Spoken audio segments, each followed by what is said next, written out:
Kamusta mga kabasketbolista? Panalo ang Perpetual Altas kontra sa San Sebastian Golden Stags 64-50. Best player of the game si Jello Razon sa likod ng kanyang 14 points, 7 rebounds, 6 assists, 3 steals. Tinalo naman ng Emilio Aguinaldo Colleges Generals ang Arellano Chiefs 79-76. Tinanghal na best player of the game si King Gortiza sa kanyang 14 points, 3 assists, 1 steal, 1 block. Kung umabot ka dito sa video na to, mag-like na at subscribe.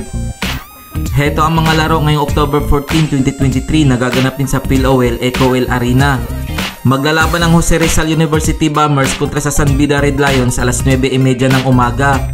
Sa main game magharap ang Mapua Cardinals kontra sa Lyceum Pirates alas 3 ng hapon.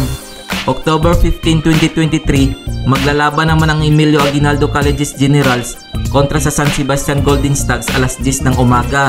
Magharap naman ang Perpetual Altas kontra sa Litran Knights alas 12:20 ng tanghali.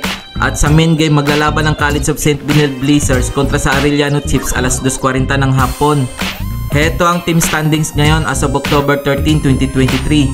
Lyceum Pirates 6 wins 1 loss. Mapua Cardinals 5 wins 1 loss. Jose Rizal University Bombers 4 wins 2 losses. Emilio Aguinaldo Colleges Generals 4 wins 2 losses. San Beda Red Lions 3 wins 2 losses. College of St. Benilde Blazers 3 wins 3 losses. Perpetual Altas 2 wins 4 losses. San Sebastian Golden Stags 2 wins 4 losses. Arellano Chiefs 1 win 5 losses. Litran Knights 0 win 6 losses.